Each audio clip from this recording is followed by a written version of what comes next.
በምድር ላይ እኔ የምቀናበት ሰው ምን አይነት ሰው እንደሆነ ልንገራችሁ። ሊቅ አያስቀናኝም። ለምን ደግሞ አያስቀናኝ? እውቀት ምንም ጥቅም የለውም። የሚምረን ልጇ ነው፣ የሚያድነን ልጇ ነው፣ የምናመልከው ልጇን ነው። ድንግል ማርያምን አናመልካትም። አምላካችንም አይደለችም፣ ፈጣሪያችንም አይደለችም፣ እግዚአብሔራችንም አይደለችም።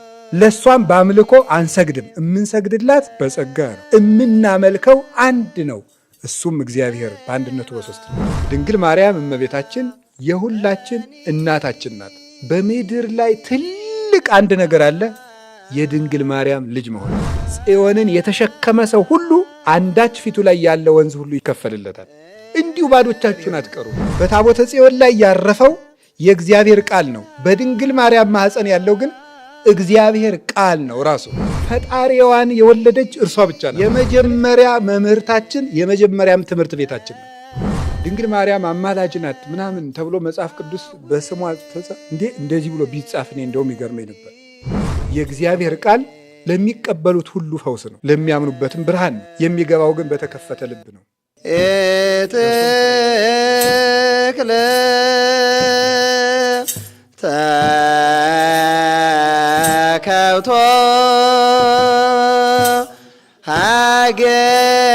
ሀገር እንተ ተሃንጸት መልዕልተ ደብረ። በስመ አብ ወወልድ ወመንፈስ ቅዱስ አሃዱ አምላክ። በስመ አብ ወወልድ ወመንፈስ ቅዱስ አሃዱ አምላክ። በስመ አብ ወወልድ ወመንፈስ ቅዱስ አሃዱ አምላክ። ይትባረክ እግዚአብሔር አምላከ አበዊነ ቅዱሳን ዘሰባህ ምህረቶ ለአይሌነ። ምህረቱን ቸርነቱን ይቅርታውን በእኛ ሕይወት ላይ ያጸናልን የአባቶቻችን አምላክ ቅዱስ እግዚአብሔር በሀብተ ስቦ በረዴት አቅርቦ በቅዱስ ቦታው ስለሰበሰበን ዕለትን ለምስጋና ዘመንን ለንስሐ ስለጨመረልን ስሙ የተመሰገነ ይሁን። የእናታችን የቅድስት ድንግል ማርያም የቅዱሳን መላእክት፣ የቅዱሳን ነቢያት፣ የቅዱሳን ሐዋርያት፣ የቅዱሳን ሰማዕታት፣ የቅዱሳን ጻድቃን ረድኤት አይለየን። የተከበሩ መምህራችን መምህር አባ ገብረ ሥላሴ የርዕሰ ገዳማት ወአድባራት ጣና ቅዱስ ቂርቆስ የአባቶችና የእናቶች አንድነት ገዳም አበምኔት፣ የተወደዳችሁ አባቶቻችን ካህናት፣ ወንድሞቻችን ዲያቆናት፣ አባቶች መነኮሳት፣ እናቶች መነኮሳያት፣ የጌታችን የአምላካችን የመድኃኒታችን የኢየሱስ ክርስቶስ የድኅነት ቤተሰቦቹ የምትሆኑ ምእመናን አንድ አምላክ በሚሆን በአብ በወልድ በመንፈስ ቅዱስም እንደምን ዋላችሁ? እንደምን ሰነበታችሁ? እንደምን አመሻችሁ? ቸርነት ገንዘቡ የሆነ ፈጣሪያችን ኢየሱስ ክርስቶስ ለዚህ ቀን ስላደረሰን ክብር ምስጋና ይግባው። እንኳን ሁላችሁንም ለፍልሰታ ጾም እመቤታችንን ለምናስብበት በረከቷን ለምንቀበልበት ጾም በሰላም አደረሳችሁ። እንደ እግዚአብሔር ፈቃድ የምንማማርበት የትምህርታችን ርዕስ ስለ እመቤታችን ነው። መቼስ የምንነጋገረው ፍልሰታ ስለሆነ የምንማማረው ስለ እመቤታችን ነው።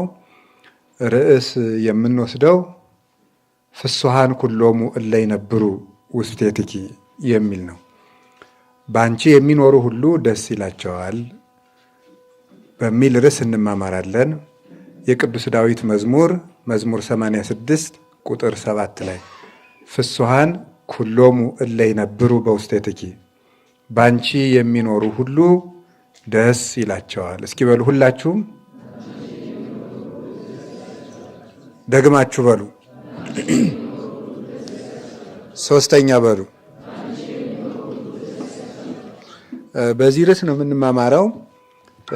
ቅዱስ ዳዊት ነው የተናገረው። ስለ ቅዱስ ዳዊት በጣም ብዙ ጊዜ ነው እኔም ትምህርት ስናገር የምናገረው። ሌሎች መምህራንም አስተምረውናል። ግን አሁንም ቢሆን አንድ ሁለት መግቢያ መናገር ደስ ይለኛል።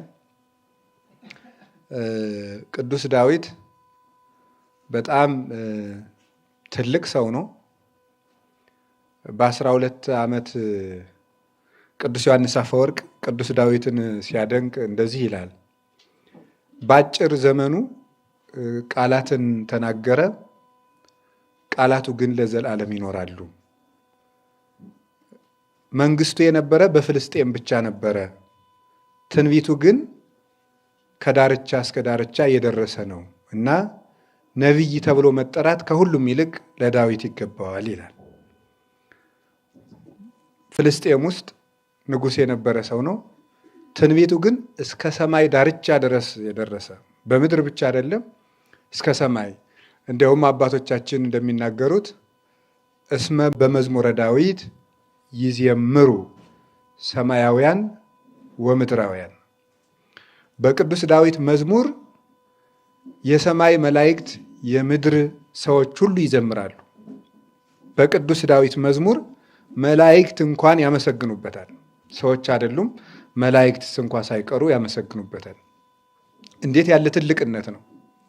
አፈርና ትቢያ የሰው ልጅ የተናገረው ቃል ለመላእክት ማመስገኛ ሲሆን፣ በዘመን የታጠረ በቦታ የተወሰነ የሰው ልጅ የተናገረው ትንቢት ረቂቃንና ረጅም ዘመናትን የኖሩ መላእክት የሚያመሰግኑበት ሲሆን በጣም የሚያስደንቅ ነው። ኃጢአት ሰርቶ የሚያውቅ ሰው የደረሰው ድርሰት ነውር የማያውቁ መላእክት ሲያመሰግኑበት ከመሰማት በላይ ትልቅ ነገር የለም። በገነት በመንግስተ ሰማያት ሁሉ የማያልፍ ዝማሬን የተናገረ ነው። ምናልባትም ሙሐዘ ንባብ የተሰጠው ነቢይ እንደ ዳዊት የለም። ማለት አመስግኖም ማያልቅበት ማለት ነው። አሁን ለሁላችሁ አንዳንድ ደብተር ብሰጣችሁና እስኪ እግዚአብሔርን አድንቁት ብላችሁ ከአምስት ወረቀት በላይ መጻፍ ትችላላችሁ? እስኪ አንድ ደቂቃ እንውሰድና ወረቀት ያላችሁ ሰዎች እግዚአብሔርን አድንቁና ጻፉ። እስኪ ጻፉ። በቃ እውነቴን ነው፣ ጻፉ። እግዚአብሔር ቸር ነው፣ እግዚአብሔር ለጋስ ነው። ቀጥሉ። የሆነ 10 ነገር ነው የምጽፉት። ጻፉ እስኪ ጻፉ። እውነቴን ነው።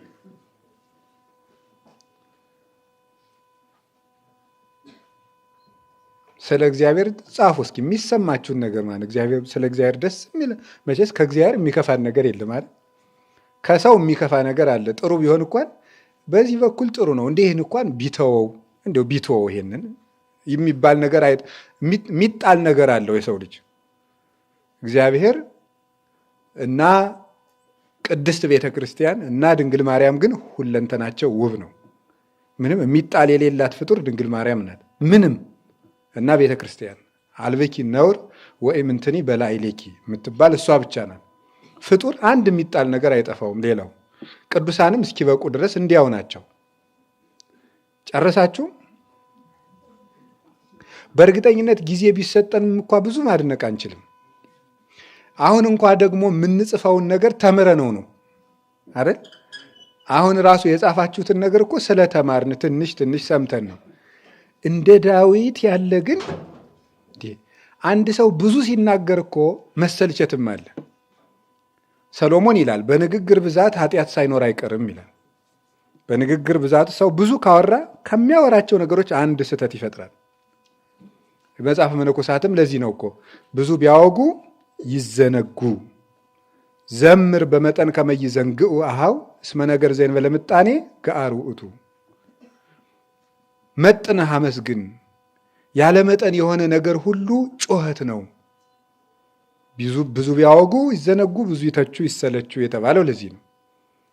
እና ሰው ጣዕም ያለው ነገር እንኳን ምንድነው ለመረከብ ከማዕረ ብላ በአቅም ማር እንኳን ብታገኝ መጥነህ ብላ የተባለ ጥሩ ወዳጅነት እንኳን ቢኖረው ልክ አብጅለት እንደማለት ነው አይደል? እና ይሰለቻል። ጥሩ ጨዋታም ይደክማል፣ ጥሩ ምግብም ይሰለቻል። ታውቃላችሁ አይደል? ሰው በድግስ ጊዜ ምን የመሰለ ጮማ ተቆርጦለት ቆሎ አምጡ ይላል። ገጥሟችሁ አያውቅም? የሆነ ገጠር ድግስ ምናምን ስትሄዱ፣ እኔ ገጥሞኝ ያውቃል። እናንተ ብዙ ድግስ አትሄዱም መሰለኝ። ስንሄድ ገጠር ድግስ ስጋ ወጥ ምናምን ፍትፍት እያለ እስኪ ቆሎ፣ አንዳንዴም ደግሞ ክክ እንለምናለን ከእናቶች ሂደን ማለት ነው። ይገርማል እኮ የሰው ልጅ ስልቹ ስለሆነ ማለት ነው። ወዲያውኑ የምንሰለቸው እኮ እንደውም ከስልቹነታችን የተነሳ አንድ ነገር እስከምናገኘው የሚያስደስተንን ያህል ስናገኘው አያስደስተንም። ታውቃላችሁ አይደል? እንደዛ ሰርግ የሚጠብቁትን ያህል የዕለት ዕለት ያስደስታል። እንግዲህ ያገቡትን እንጠይቃቸዋለን እስኪ። ግን የጎረቤትም እንኳ ቢሆን እኛም ቢሆን እንደምናውቀው ይህን ነገር የሰርግ ደረሰ ሲባል ነው የሚያጓጓ እንጂ የዕለት ዕለት ብዙም ቁም ነገር አይሰጥም፣ ይሰለቻል። ከዚያ በኋላ በቃ ሁሉም ነገር እንደዚያ ነው ይመስለኛል። ይደርሳል ይባልና ሲደርስ ያልፋል። ሰው ይመረቃል፣ እገሌ ዲግሪ ሊመረቅ ነው በዚህ ቀን ተብሎ ወዲያ ወዲህ ተብሎ በቃ ከዛ ከደቂቃ እንቅስቃሴ በኋላ ለካ አልቋል። በቃ የለም ተመርቃችኋል ተብሎ ቁጭ። እኔ ደግሞ ምርቃት ሲባል በፊት እግዚአብሔር ይስጥልን ያቆይልን እድሜ ይስጣችሁ የሚባል መስሎኛል። ለካ አይደለም። እንትናችሁን ወደዚህ ያዙሩት ቆቡን ተባለና ብለናል፣ ተመርቃችኋል። ከዚያ በኋላስ በቃ አልቋል። እና ብዙ ነገር እስከምንደርስበት ያጓጓና በኋላ ስልችት ነው የሚያደርገው። አሁን ምን ልላችሁ ፈልጌ ነው፣ ወዳጅነትም እንደዚህ ሆነ። ሁሉም ነገር በቃ ይሰለቻል። መሀል ላይ 40 ዓመት ምናምን የተነፋፈቁ እናትና አባት ጓደኛሞች ምናምን ተብሎ 30 ደቂቃ ካወሩ በኋላ እንደው ነግቶ ደግሞ በመነገው ቢቀጥሉ ይሻላል እንጂ ወጉም ይሰለቻል። ሁሉም ናፍቆቱም ሁሉም ነገር የማይሰለች እግዚአብሔር ምንም አይሰለችም። እመቤታችንም እንዲሁ፣ ቅድስት ቤተክርስቲያንም እንዲሁ ነውር የሌለባቸው እግዚአብሔር በባህሪው ነው። ቤተክርስቲያንና እመቤታችን ደግሞ በጸጋ ተሰጥተውት ነው። ምንም የሚሰለች ነገር የሌላቸው እነዚህ ሁለቱ ናቸው ከፍጡር። ቤተክርስቲያን ጨርሶ አትሰለችም። ቤተክርስቲያን ጨርሶ አትሰለችም ማለት እኔ ለምሳሌ ሳስቀድስ ይደክመኛል ምናምን ልትሉ ትችላላችሁ አይደል? እሱ አይደለም ጉዳዩ። ይሄ ማለት ገና ወደ ውስጠኛዋ አቅሌሲያ ወደምትባለው ወደ ውስጠኛዋ ህብረት አልገባንም እኮ። ያለነው ምንድን ነው? ከውጭ ባለው በሚታየን አምልኮ ውስጥ ነው ያለን። ወደ ውስጠኛው ስንገባ ነው እኮ የማይሰለች የሚባለው። አሁን ገና እኮ በሚታየው ሐሳታችን ላይ አፋዊ ነን እኛ። ውሳጣዊ ነገር ውስጥ አልገባንም። መጋረጃ አልተገለጠልንም ለኛ። በምናየው አገልግሎት የሰውነታችን ጨለማ ድንቁርና ሲገፈፍ ወደ ተሰጥሞ ብርሃን ስንገባ ያን ጊዜ ነው ውስጠኛዋን ጣዕም ስትቀመስ ነው ቤተክርስቲያን አሰለችም የሚባለው። ለምሳሌ አቡነ ዘበሰማያት ቅድስት ስምከ ትምጻእ መንግሥትከ ተብሎ ለዓለም ዓለም እስከምንል ድረስ እኮ መሀል ላይ ስንት ጊዜ ሰልችተናል። ለዚህች እኮ ነው 2 ደቂቃ ለማትሞላው ማለት ነው። ስንት ሀገር ተሄዶባታል። አሜሪካ ተሄዶባት፣ አውሮፓ ባህር ዳር ተሄዶባት። አቡነ ዘበሰማያት እኮ ስንት ሀገር ተጎብኝቶባት ነው የምታልቀው። የበቃ ቅዱስ ሲሆን ግን አቡነ አላድል የተባለው አንድ የበቃ ቅዱስ አቡነ ዘበሰማያት አቡነ ዘበሰማያት አቡነ ዘበሰማያት እያለ ይትቀደስ ስምከ ይበሉ አባታችን ሲባሉ ገና ይኸኛውን አልጠገብኩትም አሉ አይደል የተባለው። ስለዚህ ሰው ወደዚች ጣዕም ሲገባ አለመሰልቸት ውስጥ ይገባል ማለት ነው። እና እግዚአብሔርን አሁን ምንድን ነው የምናደንቀው? ሲጀመር ምንም። ግን ስለሱ ተናገሩ ብንባል እኛ ድሆች ነን። ቅዱስ ዳዊት ባለጸጋ ሙሐዘ ንባብ የሚባለው እሱ ነው። ተናግሮ የማይሰለች ተናግሮ የማይሰለች እና የማያልቅበት ነቅ ሁልጊዜ የሚመነጭ እንዴት ያለ ልብ ቢሰጠው ነው! በጣም ትልቅ ልብ እና ለዚህ ሁሉ ያበቃው ምንድን ነው ብሎ ይናገራል ቅዱስ ዮሐንስ አፈወርቅ። ለዳዊት ለዚህ ሁሉ መሰረቱ ምንድን ነው የሚለው? ንስሐ ነው የሚለው። ቅዱስ ዳዊትን ለዚህ ያበቃው ምንድን ነው? ንገሩኝ እንጂ። ንስሐ ነው። ለዚህ ሁሉ ትልቅ ነገር ያበቃው ንስሐ ነው። እውነቴን ነው የምነግርህ። ዳዊት ያልተናገረው ምንድን ነው?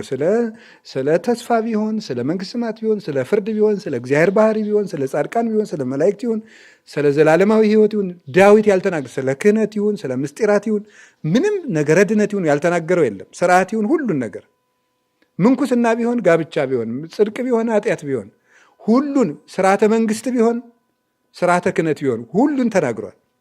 ይህን ሁሉ ባለጸግነት ያበቃው ዳዊት ለዚህ የበቃበት ትልቁ መሰረት ንስሐ ይባላል። እግዚአብሔር በምድር ላይ የሚጠላው ትልቅ ሰው ማን ነው? በደሉን የማያምን ሰው ነው። በደሉን የሚያምን ሰው በምድር ላይ ምንም ኃጢአት ስራና ይላል ቅዱስ ዮሐንስ አፈወርቅ፣ እግዚአብሔር ካንተ የሚፈልገው አንድ ነገር ነው ይላል። እሱ ምንድን ነው? መጥተህ በድያለሁ ብንድትል ብቻ ነው ይላል። በቃ ሌላ አይፈልግብህም። በድያለሁ። ቃየልንም ሊምረው ፈልጎ ነበረ። ቃየል ግን በድያለሁ ከማለት ይልቅ ኃጢአቴ ልሸከማት የማልችላት ታላቅ ናት አለ ይላል ቅዱስ ዮሐንስ አፈወርቅ። በድያለሁ እንዲል ነበር እግዚአብሔር የጠየቀው። በድያለሁ ማለት እንትቶ ኃጢአቴ ትልቅ ነው አለ።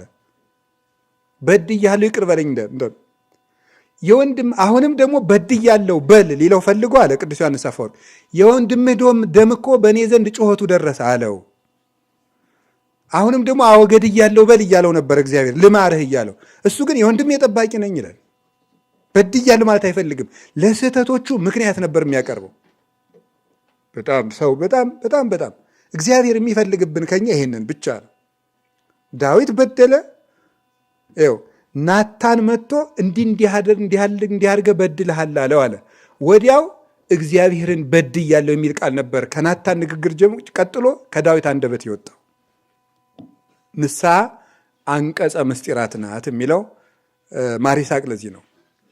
የምስጢራት ሁሉ አንቀጽ፣ ማንኛውም ምስጢር ከመታወቁ በፊት ንስሐ ይቀድማል። የጸጋ ሁሉ መቅድም ናት ንስሐ። ቅዱስ ዳዊት በንስሐው ለዚህ ሁሉ ምስጢር በቅቷል። እና ብዙ ጊዜ እንደምታዩት እና እንደምታውቁት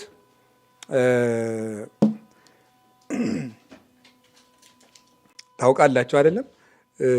ብዙ ጊዜ ማልቀስ እንፈልጋለን፣ እንባ ግን አናገኝም አይደለም? ነው ይመጣላችኋል እናንተ። እኔ በጣም ነው የምቸገረው። አሁን ኢየሩሳሌም እጄ እንዲ ባይሆነ መቃብሩ እንባ አይመጣኝም እያልኩ በጣም እየተጨናነኩ እንዲ እውነቴን እኮ ነው የምነግራችሁ። ዝም ብሎ መቁለጭለጭ ይህ በጣም ያሳፍራል እኮ። እና እንደው እንባ እንዲሰጠን ዳዊት መጸለይ ያለብን። ቅዱስ ዳዊትን የሚደግም ሰው ከጊዜ በኋላ በመካከለኛ እድሜውም ቢሆን የእንባ ሀብት ይሰጠዋል። እንባ የሚባለው ይሄ ሲነደን የምናለቅሰው አይደለም፣ ስናኮርፍ የምናለቅሰው እሱ አይደለም። ይሄ ሙሐዘ አንብ የሚባል አለ።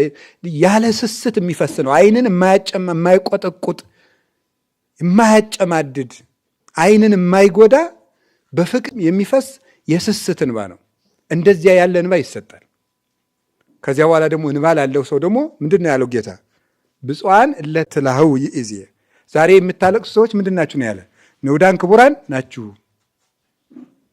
እስመ ሀለወክሙ ትትፈስሑ፣ እናንተ ደስ ትሰኛላችሁና ዛሬ የምታለቅሱ ንዑዳን ክቡራን ናችሁ ነው ያለ ሉቃስ ወንጌል ምዕራፍ 6 ላይ። ዛሬ የሚያለቅስ ሰው ንዑድ ክቡር ነው። ያንን ሀብት የሚሰጠን የቅዱስ ዳዊት ትልቅነቱ እንባው ነው። እኔ ይገርመኛል እኮ እንዴት ንጉሱ ነው ሰው ያለቅሳል? እናንተ እኛ እኮ የምናለቅሰው ሲቸግረን ወይ ሲበሽቀን ነው ወይ ተናደን ነው ሞት ይሻላል ብለን ወይ ነዶን ነው ወይ አኩርፈን ነው ወይ ደግሞ ቆርቁሮን ነው ወይ ተቸግረን ነው። ንጉሱ ነው እንዴት ያለቅሳል ሳይቸግረው? ሰው ሁሉ እንደ ቅጠል እየረገፈለት እንደ ሻሽ እየነጠፈለት እግዚአብሔርም እና አንድ ሰው ይሄ ጣናን አይታችሁ ታውቃላችሁ? አንዳንድ ቀን ሞገድ በጠፋበት ቀን አይታችሁ ታውቃላችሁ? የሆነ አስፋልት ነው የሚመስል ዝም ይላል። እና እንደዚያ ነበር የዳዊት ዘመነ መንግስቱ። ዝም ያለ 40 ዓመት ሁከት የሌለው መንግስት ነው። ባላንጣ አልተነሳበት፣ ምን አላለበት። እንደዚያ አድርጎ የሚገዛ ንጉስ ምን ብሎ እንደሚናገር በእውኑ እንደኔ ያለ ገናና ንጉስ አለ አላለም። ምንድን ነበር ያለው? እኔ ትል ነኝ ነው ያለው። እኔ ትል ነኝ እንደዚህ ብሎ ይናገር አንድ ሰው? እንዲያው እንስሳ ነኝም ባለ ከፍ ያለ በቅሎ ፈረስ ምንድን ነው ያለው? ትል ነኝ ነው ያለው። ከእንስሳነትም የመጨረሻውን ማለት ነው። እንዴት አድርጎ ራሱን እንደሚያየው በእግዚአብሔር ፊት አንድ ሰው ትልቅነቱ ሳይሆን የሚታየው ሁልጊዜ ራሱን በታላቁ እግዚአብሔር መንበር ፊት ሲያቆመው ትል ሆኖ ያየዋል።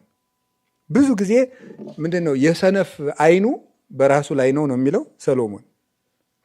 ሰነፍ ሁልጊዜ የራሱን እያየን የሚሄደው ማለት ነው።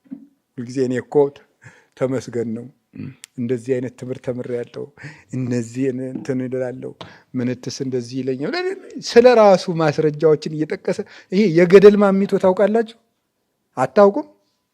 እኔ አውቃለሁ። እሺ እናንተ ባታውቁ የገደል ማሚቶ አታውቁም? ታውቃላችሁ አይደል? ምንድን የሚል ነው? ያስተጋባል አይደል? ምኑ ነው የሚያስተጋባው? እንጮሃለን፣ መልሰን የምንሰማው የማንን ነው? የራሳችን ድምፅ። እንደዚህ ያለ ሰው ነው ሁልጊዜ የራሱን በቃ ትልቅነት እያየ እየሰማ የሚኖር ሰው የገደል ማሚቶ ነው። ራሱን ለራሱ ይነግረዋል። እኔ እኮ እንደዚህ ነኝ፣ እኔ እኮ እንደዚህ ነኝ እያለ። አንድ ሰውዬው ጉድጓድ ውስጥ ነው አሉ ከተወለደ ጀምሮ የኖረ። አቤት ፀሐይ ብታያት እንዴት እንደምታምር አሉት አሉ። የምታምር ሲች ጉድጓድ አላሉ። አይቶ አያውቅም። እሱ የሚያውቀው ምንድን ነው? ጉድጓድ ነው። ሰው የሚያውቀውን እና አጠገቡ ያለው ነገር የሚያደንቀው ይገርማል እኮ። ላላየ ሰው ምን ይሆናል? አይቶ ለማያውቅ ሰው አበባ እንዴት ያለች ናት ብትሉት ልክ እንደ ጨለማው ነው ነው የሚለው። ጽጌረዳ የምትባል አበባ አለች በጣም ነው ደስ የምትለው ብትሉት እንደ ጨለማው ነው ሊል ይችላል። አይታወቅም። ግን ሲል አልሰማሁም። ልላችሁ የፈለግኩት ምንድን ነው፣ ሰው ራሱን እያየ እኔ እንደዚህ ነኝ ራይት፣ እኔ እንደዚህ ያለ ነገር ያለኝ ሰው ነኝ ራይት፣ እኔ እንደዚህ አይነት ራይት፣ ራሱ መስፈርት ሰርቶ ራሱ እያረመ የሚኖር ሰው ሁልጊዜ ራሱ ነው። ሰው ግን ራሱን በእግዚአብሔር ፊት አቆሞ ካየ ሁልጊዜ ራሱ ዝቅ ብሎ ይታየዋል። እንደዚያ ያለን ሰው ደግሞ እግዚአብሔር ከታች አንስቶ ከፍ ያደርግ ዛያሌ እሎ ለነዳ አይደለ ምንጥቅ አድርጎ ወስዶ ሰገነት ላይ ያስቀምጠዋል። ሁልጊዜ የራሱ ታናሽነት የሚታየው ሰው ማለት ነው። እግዚአብሔር የሚያነሳው ሰው እንደዚህ አይነትን ነው። ፍትሐ ነገሥት ላይ ፍትሕ መንፈሳዊ አንቀጽ 10 ላይ በአንቀጸ መነኮሳት ምንድን ነው የሚለው? ገድለ ቅዱሳንን የምናነብባቸው ወደ 7 ምክንያቶች ተጽፈዋል። መነኩሴ ከሆንክ የቅዱሳንን ገድል አንብብ ይላል። የምናነባቸው ምክንያቶች ሰለስቱ ምዕት ሲዘረዝሩ አንዱ ምንድን ነው? ከዚያ ሊቅ ከዚያ ቅዱስ ምን እንድንል ነው? እንድንማር ነው።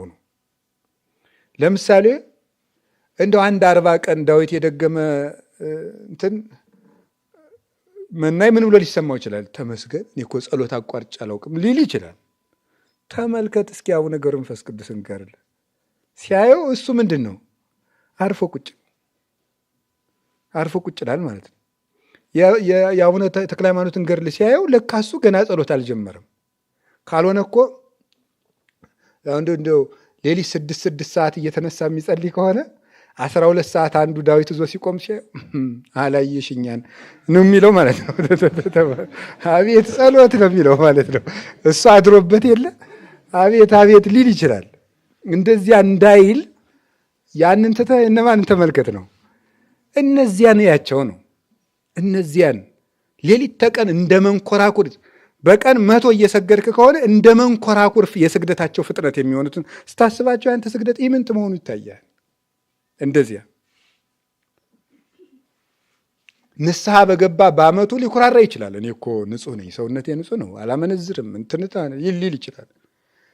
ከተፈጠሩ ጀምሮ በህሊናቸው ከተማ ሀሳብ ገብቶባቸው የማያውቁትን እነ ኤርምያስ ቢመጡስ አርፎ ቁጭ ይላል ይሄ ሰው። ስለዚህ የቅዱሳንን ታሪክ የምናነበው አንዱ ይሄ ነው። ብዙ ምክንያቶች አሉት። ከነዛ ምክንያቶች አንዱ እንድንማር ነው። ብርሃናቸውን እያየን የሰማይ አባታችንን እንድንከተል ነው። እና ቅዱስ ዳዊት እንዲህ ያለ ሀብት የተሰጠው ልዩ ጸጋ ያለው አባት ነው። እና ጌታችን ኢየሱስ ክርስቶስ እንግዲህ የአብርሃም ልጅ፣ የይስሐቅ ልጅ፣ የያዕቆብ ልጅ ነው አይደለም? ኢየሱስ ክርስቶስ አይደለም? ግን ሲጠራ የማን ልጅ እየተባለ የሚጠራ? የዳዊት ልጅ። በጣም ትህትናው፣ ፍቅሩ እንዴት ያለ እኮ ነው ይመስላችኋል? እንደሱ ያለ ሰው እኔ በጣም ብዙ መጽሐፍቶችን አንብቤ ያለው እንኳን አይባልም፣ ደግሞ አይባልም ብቻ ሳይሆን አላነበብኩም እውነት ለመናገር። እሺ በቃ የገዛዋቸውን አንብቤ ያለው ጥቂት ያሉኝ ቤቴ ትንሽ አንብቤ ያለውና ካነበብኳቸው ቅዱሳን ታሪክ እንደ ቅዱስ ዳዊት እና እንደ ቅዱስ ጳውሎስ ሰው የሚወድ ሰው አይቻለውቅም። በእውነት ሰው የሚወድ ሰው በምድር ላይ እኔ የምቀናበት ሰው ምን አይነት ሰው እንደሆነ ልንገራችሁ። ሰው የሚወድ ሰው ነው። ሊቅ አያስቀናኝም። ለምንድን ነው አያስቀናኝ? እውቀት ምንም ጥቅም የለውም። ዋናው ልብን ማንጻት ነው ጥቅሙ። የሚያስቀናው ሰው የሚወድ ሰው ነው። ሰው የሚወድ ሰው ግን በጣም ያስቀናል። ለዚያውም ደግሞ ዳዊት ይሏችኋል ምን አይነት ሰው ነው? ሰይፍ ይዞ የሚፈልገውን ሰውዬ የሚወድ ሰው። ይሄ በጣም ነው የሚገርመው። ሳኦል እኮ ነው ሰይፍ ይዞ እየፈለገው ቅዱስ ዳዊት በሸለቆ መካከል ተሸሽጎ ሳለ ትንሽ ፈለግ አረገና እንቅልፉን እንዲሁ ጠላት ሊፈልግ ዶ ሰው ይተኛል። እንደ የጅል ነገር እንዲሁ ነገሩ። ሳኦል ጸድቆ እኔ እዚህ እመጻደቃለሁ። ሳኦል እኮ ገነት ገብቷል በክርስቶስ ደም ማለት ነው። አሁን ገነት ነው ያለ ጻድቅ ነው። እና ተኛ። ቅዱስ ዳዊት ምን አደረገ? ሄደና ከጨርቁ ጫፍ ትንሽ ቁርጥ አድርጎ ይዞ ሄደ። እንግደለው አሉት። ተው፣ እግዚአብሔር በቀባው ላይ እጄን አላነሳም ማለት። እግዚአብሔር በቀባው እንዴት ያለ ነው! አሁን እናንተ ሊያርዳችሁ ሰይፍ ይዞ የመጣን ሰው ከነ ሰይፉ እንደተኛ ብታገኙ ታልፉታላችሁ? እንዲህ አላውቅም፣ ጻድቅ የለም አይባልም። እንግዲህ እግዚአብሔር ሰው ሞልቶታል መቼስ፣ በዘመንም በቤትም። እውነቴን ነው፣ ለመሳለቅ አይደለም። የሚያደርግ ይኖር ይሆናል፣ ግን ብቻ ግን ከባድ ነው። እናንተ ቀሏችኋል? ከባድ ነው አይደል? አደርገዋለሁ ላለ ቀላል ነው ብሏል መተርጉም። እና ወአንሰ አቀውኩ ፍናወ እጹባተ ያለው ይሄንን ነው ተብሏል መዝሙር 16 ላይ። አቤቱ ጌታ እኔ ግን ጭንቅ መንገዶችን ጠበቅኩ አለ። ጭንቅ ያለው ምንድን ነው? ጠላትን በእጅ አግኝቶ ጥሎ መሄድ። ይሄ ነው እግዚአብሔር ዳዊትን ስለዚህ የምናለገው ምንድን ነው ያለው? እንደ ልቤ።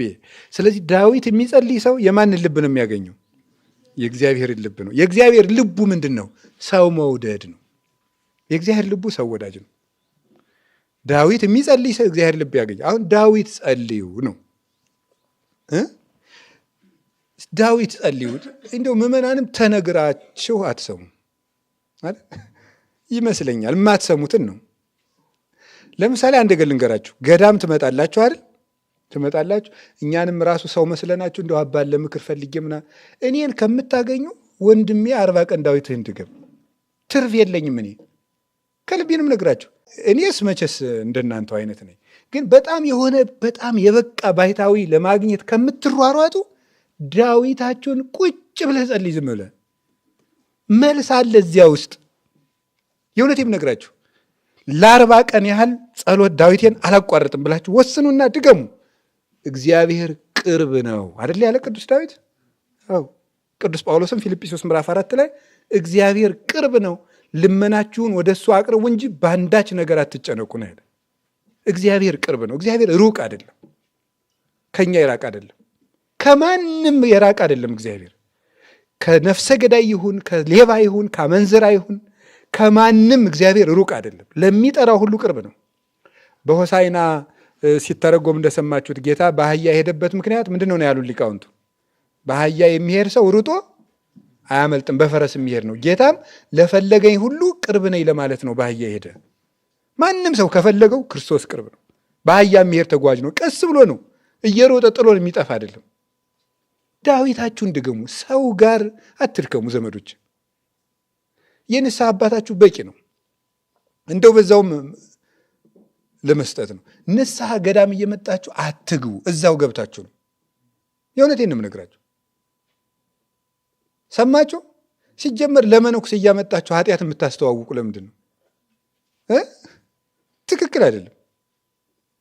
ንስሐ አባታችሁ ነው መናዘዝ ያለባችሁ። አትፍሩ።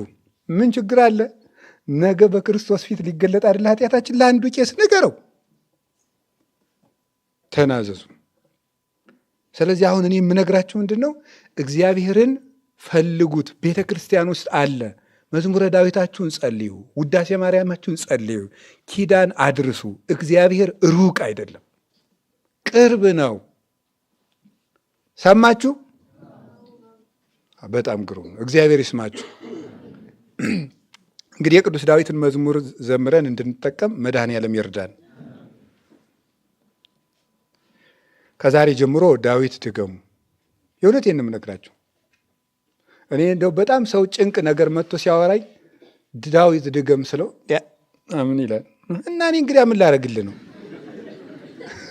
እንዴ? ችግር እኮ ነው እናንተ። እንዲሁ ዝም ብሎ እኔ በስመ አብ ወወልድ ወመንፈስ ቅዱስ ብዬ ግፍፍ ማድረግልህ መስሎሃል? ይዋ እንደሱ አይደለም። አብረን ነው የምንለማመደው። ይዋቱ ነው። አብረን ነው የምንለፋው። እግዚአብሔርን አብረን ነው የምንፈልገው። እየሰማችሁ ነው?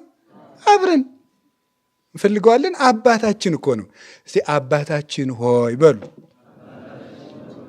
ስለዚህ እግዚአብሔር ምናችሁ ነው? ታዲያ ልጁን የማይሰማ አባት አለ? የለም። ይሰማችኋል እግዚአብሔር። እውነቴን ነው። ዝም ብላችሁ አንኳኩ። አዲያ ግን ጠብቁት ደግሞ እዛው ላይ ዕንባቆም እንደዛ አይደል ያለው? በመቆሚያዬ ላይ እጠብቀዋለሁ ፈጣሪ እናለ። ቢዘገይም ምን አይልም ነው ያለ? አይቀርም። እግዚአብሔር ቢዘገይም አይቀርም። ካስቀመጠህ ቦታ ብቻ ዝም ብለህ ቆይ፣ ዝም ብለህ በል። መልስ የለም በል ዝም ብለህ። አብርሃም 100 ዓመቱ ድረስ መልስ አላገኝም አይደለም? እግዚአብሔር በ100 ዓመቱ ግን መለሰለት። ዘካርያስ እስኪያረጅ ድረስ መልስ አላገኝም። ለዛውም ቤተ መቅደስ በንጽህና ጻድቃን እሙንቱ በቅድመ እግዚአብሔር። እግዚአብሔርን የሚፈሩ ለድሃ የሚራሩ ነበሩ አይደል የሚላቸው ሉቃስ ወንጌል ምዕራፍ 1 ላይ ዘካርያስና ኤልሳቤጥ ለድሃ የሚራሩ እግዚአብሔርን የሚፈሩ እግዚአብሔር ባወቀው ነገር ጻድቃን ነበሩ ይላል። በዚያ ጽድቃቸው ግን ጥያቄያቸው ሳይመለስ አርጅተው ነበር። በእርጅናም ግን እግዚአብሔር መልስ ይሰጣል። እግዚአብሔርን መለመን ነው። ከቃሉ ጋር ናችሁ?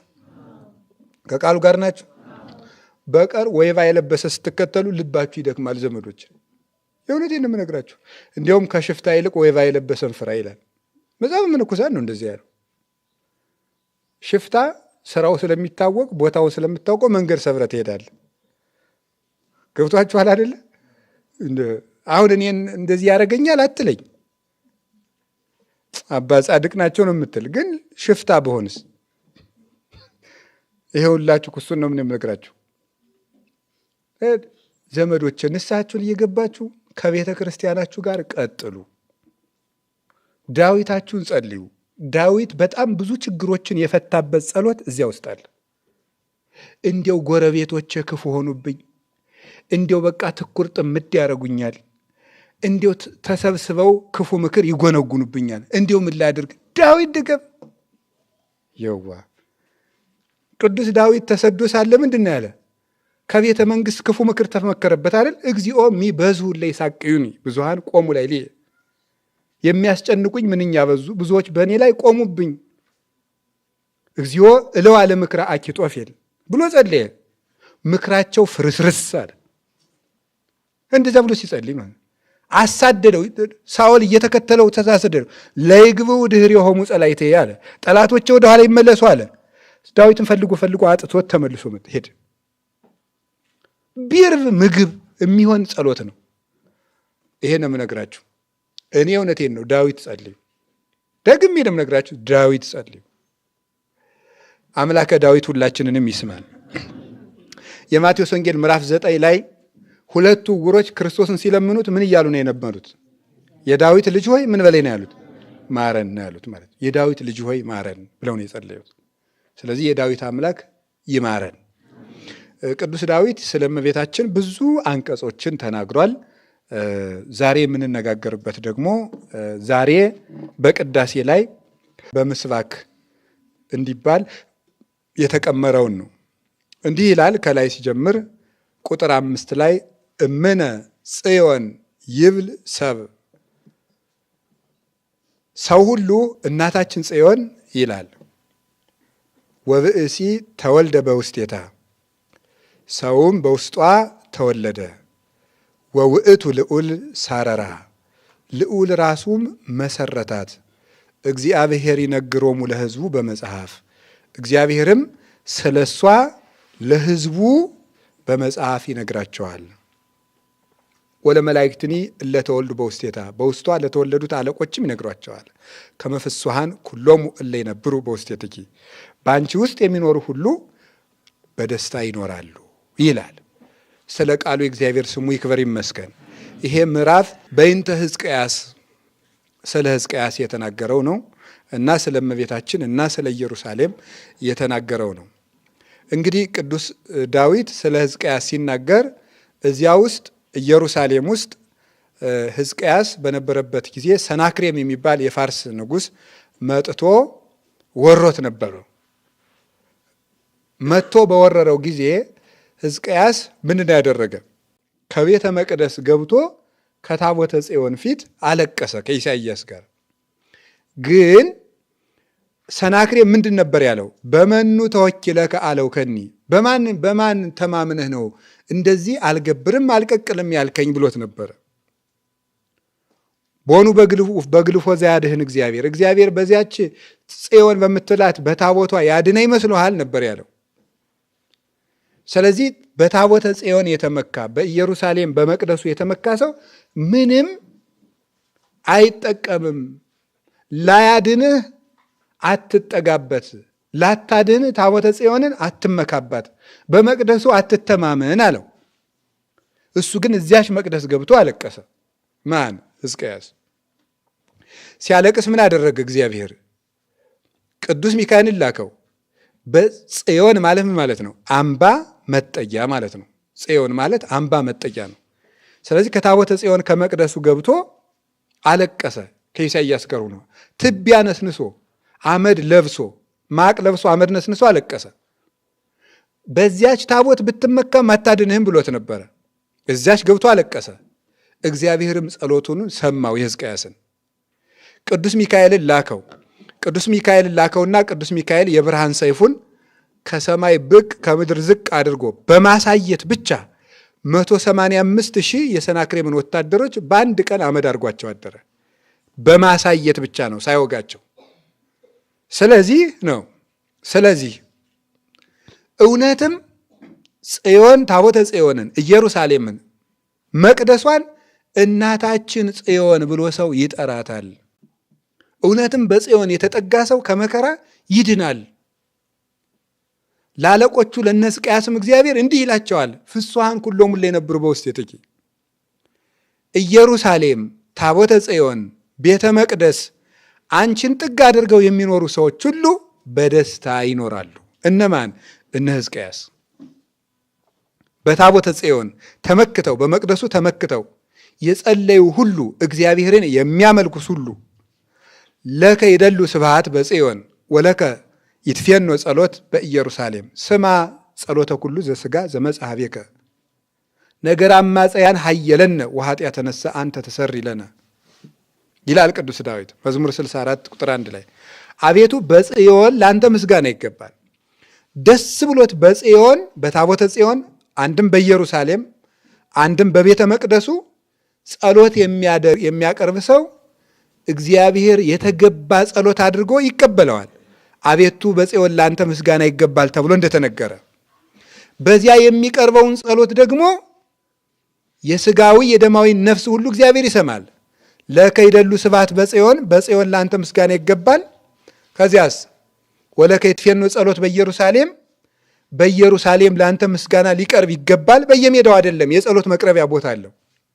ስማ ጸሎተ ኩሉ ዘሥጋ በዚያ የሚቀርበውን ጸሎት አንተ ትሰማለህ።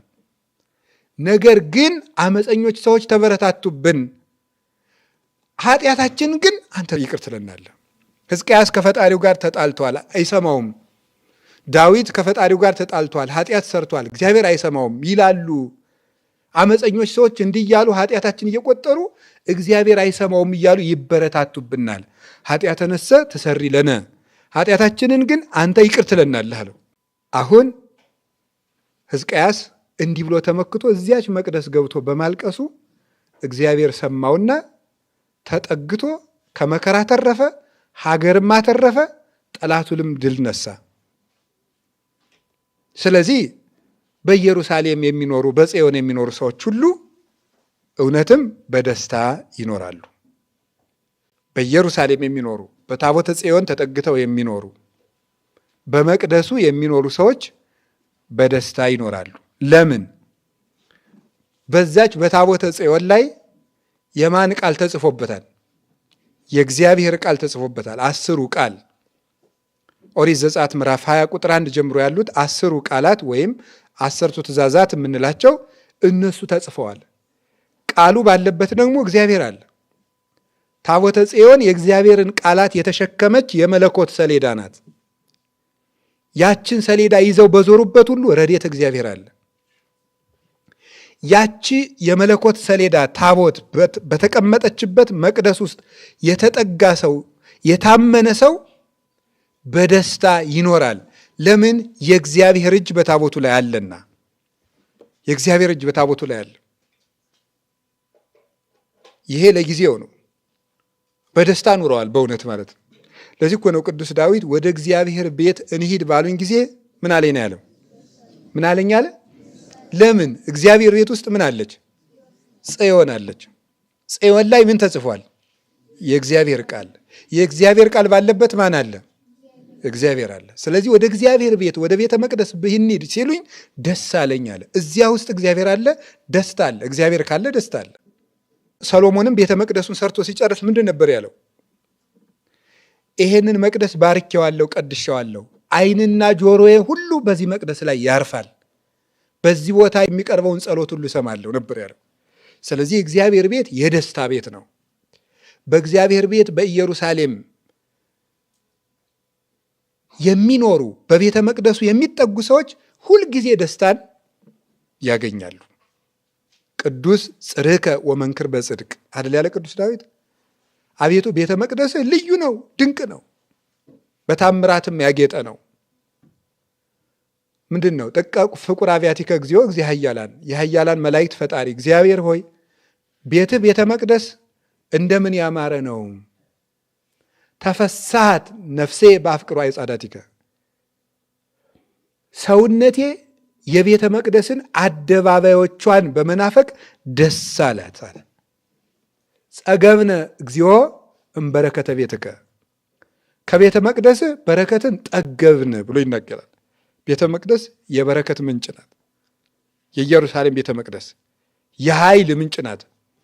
እዚያ ውስጥ ገብቶ ሲጸልዩ ኃይልን ያገኙ ነበረ።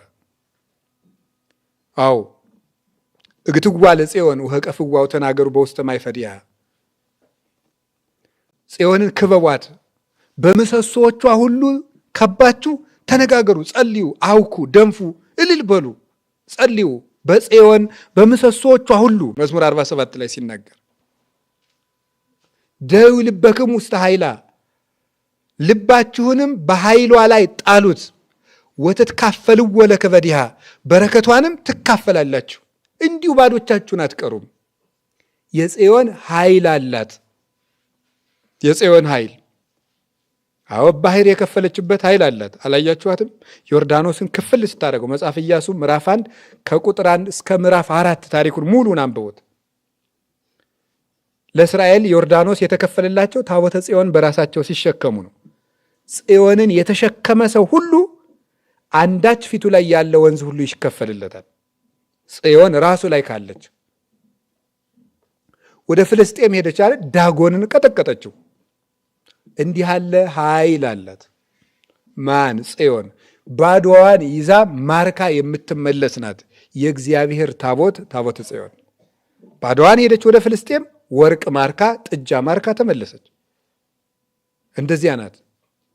እንዲህ ባለችው በጽዮን በታቦተ ጽዮን በመቅደስ ውስጥ የሚኖሩ ሰዎች በደስታ ይኖራሉ። ይህ ለጊዜው ነው።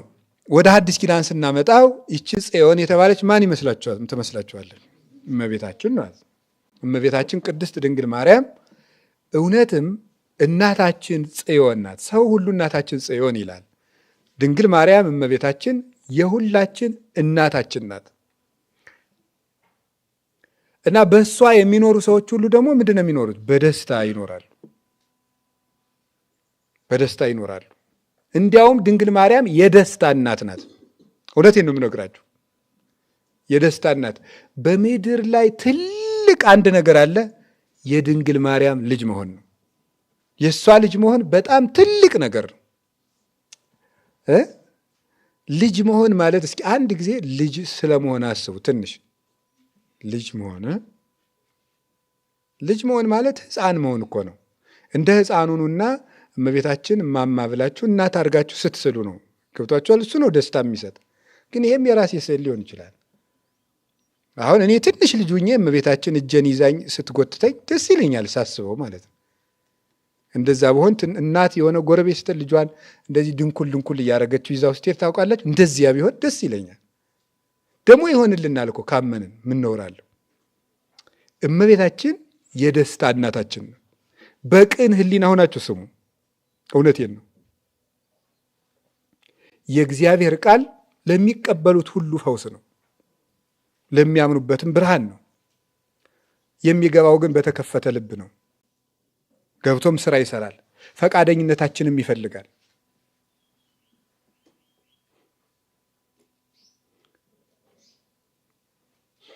ስለዚህ እመቤታችን ለሁላችን እናታችን ናት። እንዴት ነው እናታችን የምትሆነው? እመቤታችን በእመቤታችን ስር የሚኖር ሰው ሁልጊዜ በደስታ ይኖራል። ለምንድነው በደስታ የሚኖረው? በጽዮን የሚጠጋው ሕዝቅያስ ጽዮንን ተጠግተህ አታመልጥም ነበር ያለው። ማነው እንደዛ ያለ? ሰናክሬም አምልጧል ነው የኛ መልሳችን። ደግሞ በመጽሐፍ ቅዱስ እንደተጻፈ አምልጧል። ማንን ተጠግቶ? ጽዮንን ተጠግቶ። ጽዮንን መጠጋት ማለት ጽዮንን ማምለክ አይደለም፣ እግዚአብሔርን ማምለክ ነው። ሰናክሬም ሕዝቅያስን ሲያስፈራራው በዚያች ጣዖትህ ተመክተህ ከሆነ አትድንም ነበር ያለው። አያችሁ ሰይጣን ዛሬ ምን እንደሚል። ድንግል ማርያምን ጣዖት ናት ነው የሚያስናድ በየሜዳው። በእሱ አታድንም፣ እሷን መጠጋት የለባችሁ። እኔ ደግሞ አብዝቼ እጠጋለሁ። ምነው መጠጋት በተፈቀደልኝ እንጂ ኃጢአት ያላስቀረበኝ ካላለ በስተቀር። ሕዝቅያስ ከነ ኃጢአቱ ገብቶ ከጽዮን ሲያለቅስ እንዲያመልጥ አደረገችው፣ ጋረደችው። ሰው ከነ ምናምንቴውም ቢሆን እግዚአብሔርን ይቅር በለኝ እያለ ከድንግል ማርያም ከመጎናጸፊያዋ ገብቶ ከተጋረደ በእርግጥም ይሄ ከሰናክሬም እጅ ይድናል። ለእኛ ሰናክሬማችን ዲያብሎስ ነው። በታቦተ ጽዮን ላይ የእግዚአብሔር ቃል ስለተጻፈ ሰናክሬም ከመከራ ድኗል። በድንግል ማርያም ግን የተጻፈው አትስረቅ፣ አታመንዝር፣ ሰንበትን አክብር የሚል ቃል አይደለም የተጻፈው። እንደዚያ ብሎ ያዘዘው አካላዊ ቃል ነው። በድንግል ማርያም ማኅፀን ውስጥ ያለው ራሱ እግዚአብሔር ነው። በታቦተ ጽዮን ላይ ያረፈው የእግዚአብሔር ቃል ነው። በድንግል ማርያም ማኅፀን ያለው ግን እግዚአብሔር ቃል ነው። ራሱ ቃል እግዚአብሔር ነው። ቃልም ሥጋ ሆነ። ሥጋም የሆነ በድንግል ማርያም ማኅፀን ነው። ዮሐንስ ወንጌል ምዕራፍ 1 ቁጥር 14 ላይ እንደምናነበው ቃል እግዚአብሔር ነው። ቃል ሥጋ ሆነ። ሥጋ የሆነ ደግሞ ከድንግል ማርያም ነው። ቃል እግዚአብሔር ነው። ቃል ሥጋ ሆነ። እግዚአብሔር ሰው ሆነ ማለት ነው። እግዚአብሔር ሰው ሆነ። ድንግል ማርያም እግዚአብሔርን ወለደችው። ድንግል ወለደቶ ለፈጣሪሃ ወውቱ ፈጠረ ወላዲቶ። ድንግል ማርያም ፈጣሪዋን ወለደችው ይላል ቅዱስ ኤፍሬም ሃይማኖታዊ ምዕራፍ 47 ላይ። እሱ ደግሞ እናቱን ፈጠራት። ፈጣሪዋን የወለደች እርሷ ብቻ ናት። ስለዚህ ከታቦተ ጽዮን በላይ ልንመካባት እንችላለን ማለት ነው። ከታቦተ ጽዮን በላይ ታቦተ ጽዮንን ተሸክመው በመዞራቸው ወንዝ ተከፍሎላቸዋል። ለምን? የእግዚአብሔር ቃል ተጽፎባታል። ድንግል ማርያምን እኔ ስሟን ተሸክሜ እዞራለሁ። ለምን? ቃል አይደለም የተጻፈባት፣ አካላዊ ቃልን ነውና የጸነሰችው። ድንግል ማርያምን ይዞ መዞርማ እንደምን አይገባም? እንዴት ያለ ወንዝ አታሻግርም እሷ? ታቦተ ጽዮን በሄደችበት ሁሉ ዳጎን ይወድቃል። በገባችበት ቤት ዳጎን ይወድቃል። ለእኛ ዳጎን ዲያብሎስ ነው።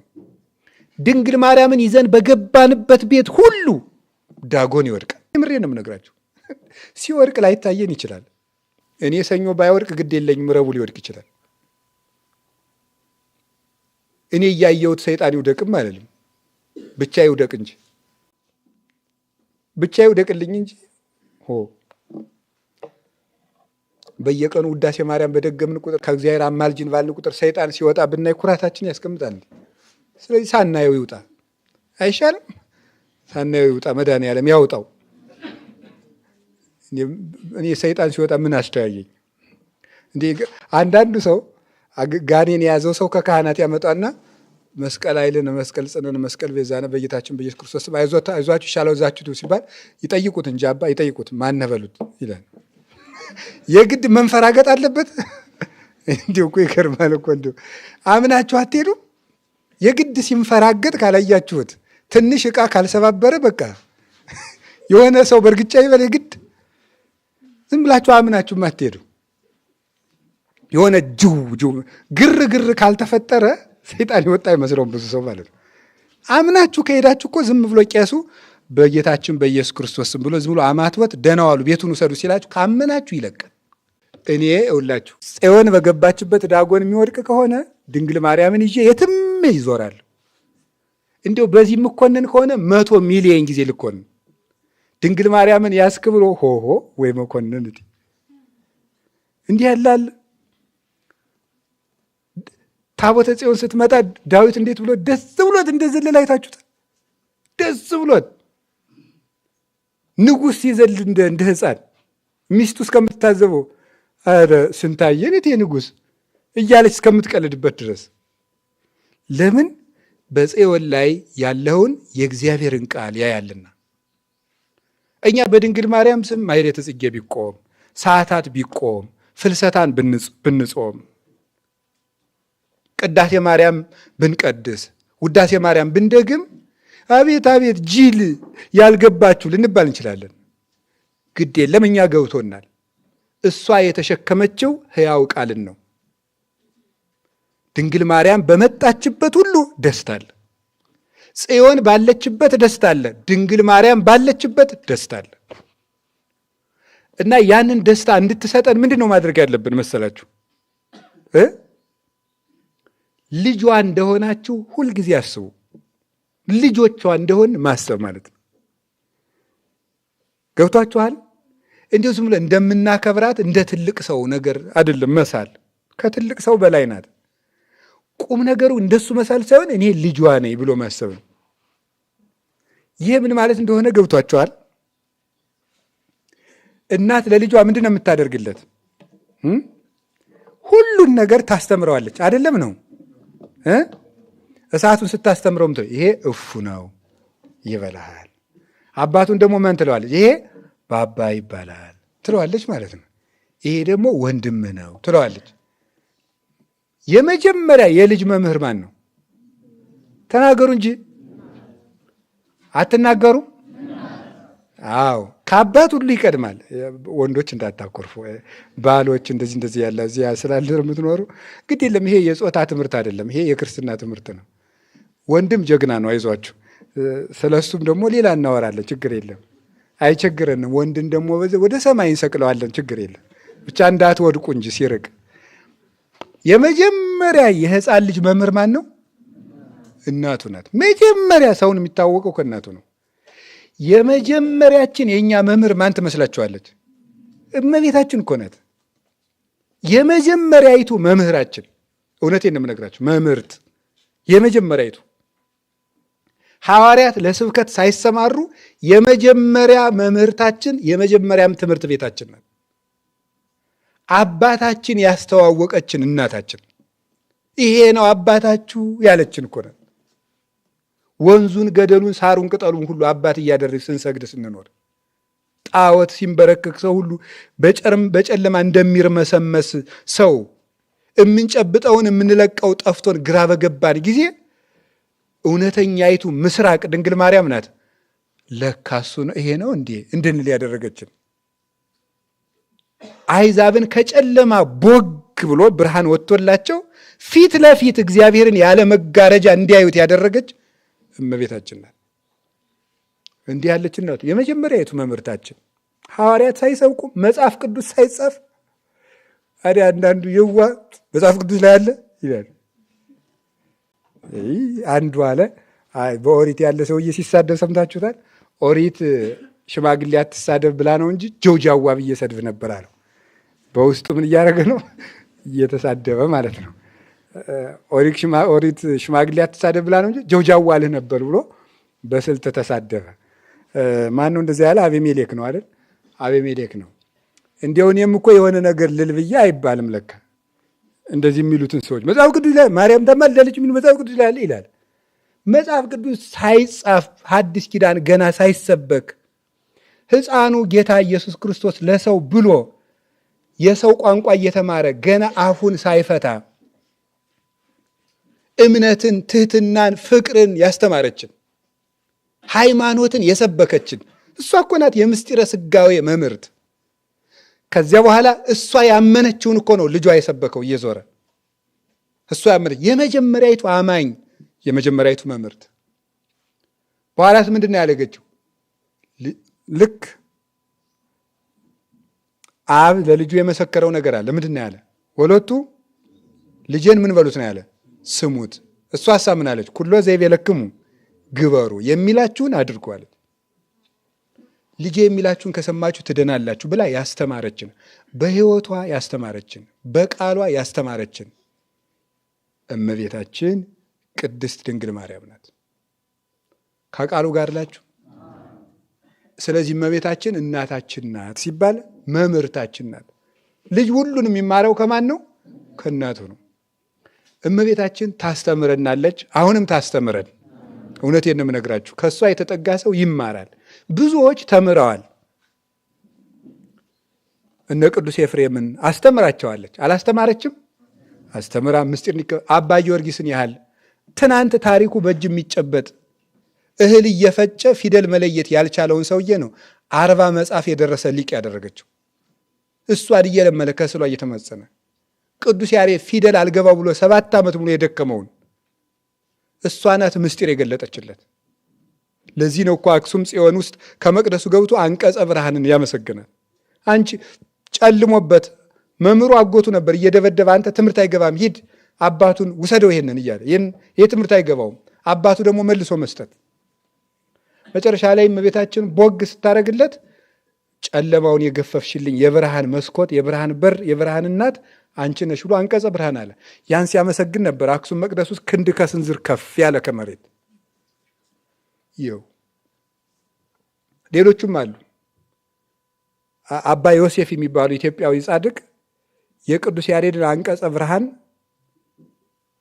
ቅዱስ ያሬድ ከመንነበት ሰሜን ተራራ ከዋሻው ከመስኮቱ ላይ ተጽፎ አግኝተውት በአለት ላይ ያንን አጥንተው እውቀት የተገለጸላቸው ስንቶቹን አሳውቃቸው። እመቤታችንማ እሷን ማንሳት፣ ስለ እሷ ጾም ማወጅ፣ ስለ እሷ መጸለይ፣ የእሷን ስም አንስቶ መስበክ እንኳን ክርስቶስን ሊጋርድ እሷማ እንደውም ክርስቶስን የምናይባት የብርሃን በር ናት። እንደው ለዓለም አይኑ ናት አይደል ያለ ቅዱስ ኤፍሬም። ለዓለም ምንድን ናት ነው ያለ? አይኑ። ለዚያውም የቀኝ አይኑ አይደል ያለ። የግራይቱ አይን ማናት ነው ያለ ቅዱስ ኤፍሬም? ሔዋን። የቀኛይቱ ማን ናት? ድንግል ማርያም ናት። እውነተኛይቱ አይናችን እናታችን ድንግል ማርያም ናት። ቅዱስ ኤፍሬም ራሱን የቻለ ብርህት አይን የሚል መጽሐፍ አለው።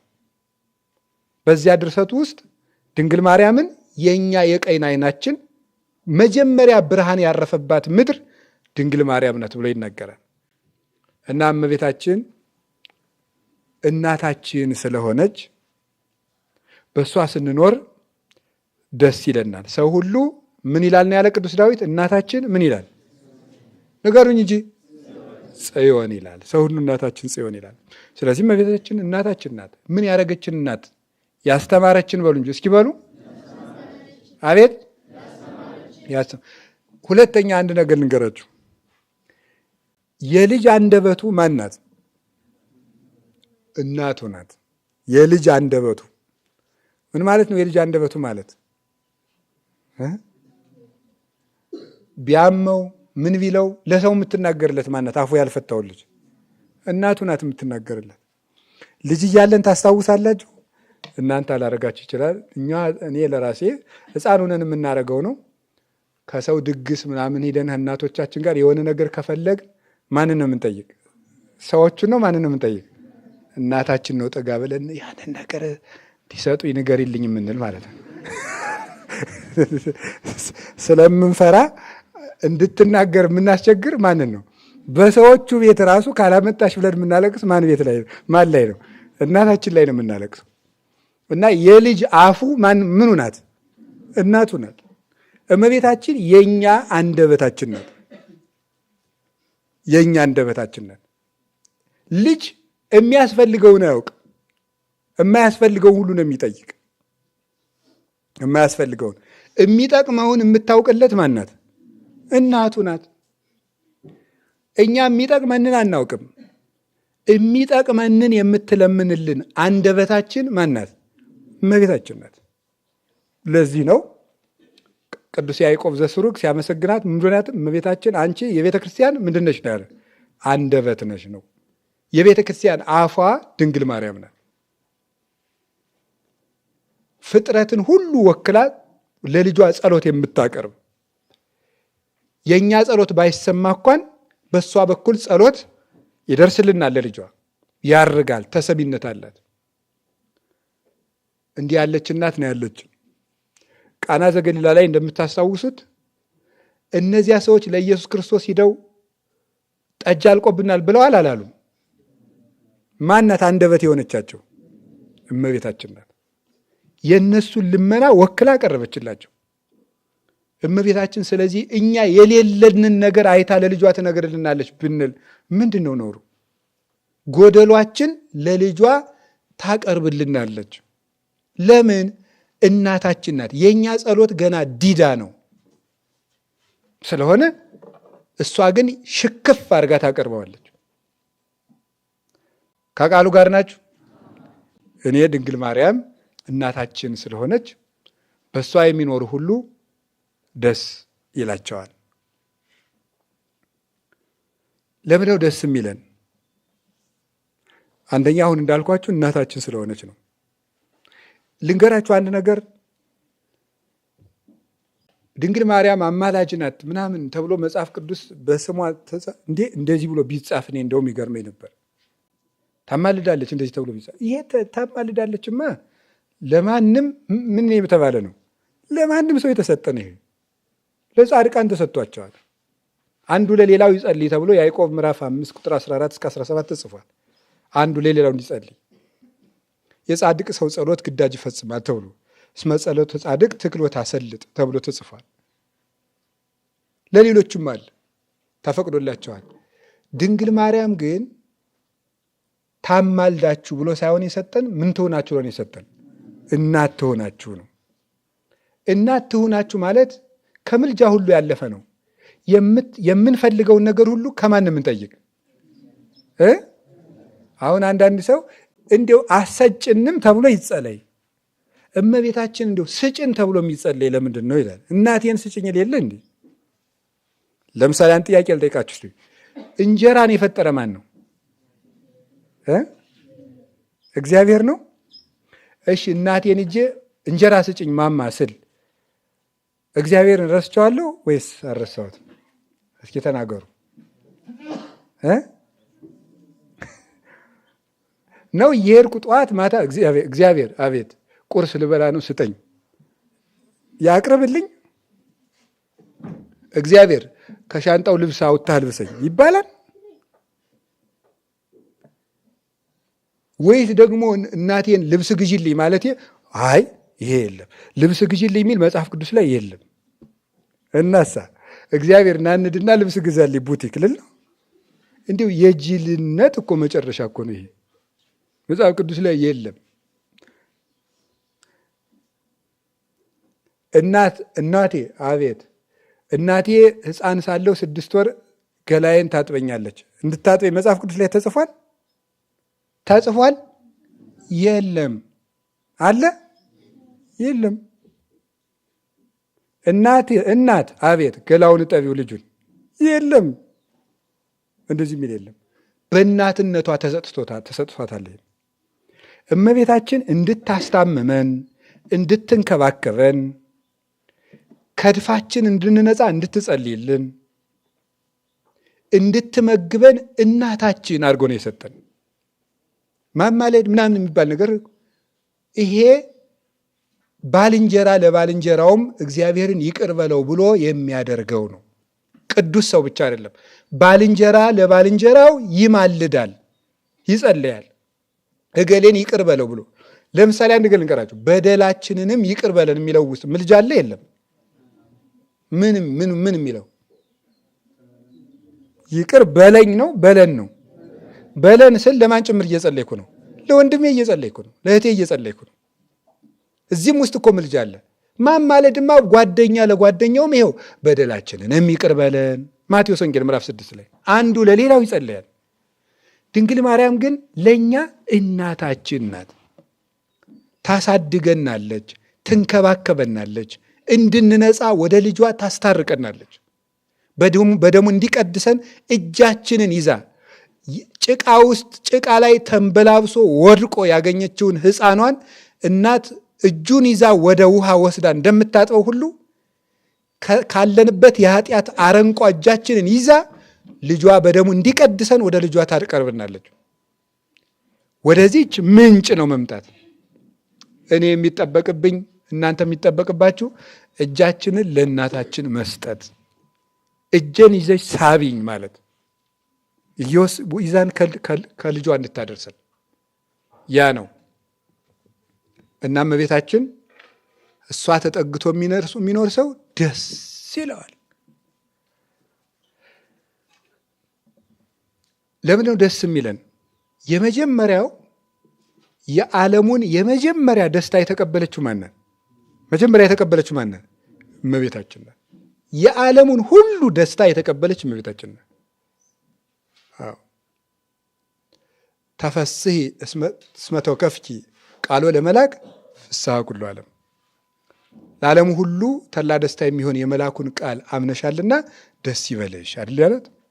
ፍስሐ ኩሉ ዓለም የዓለሙን ሁሉ ደስታ ለመጀመሪያ ጊዜ የዓለምን ሁሉ ደስታ የሰማች ድንግል ማርያም ትባላለች ስሟ።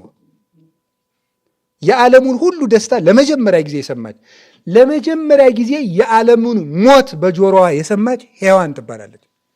የዓለሙን ሞት የዓለምን ሐዘን የሰማችው ሔዋን ናት።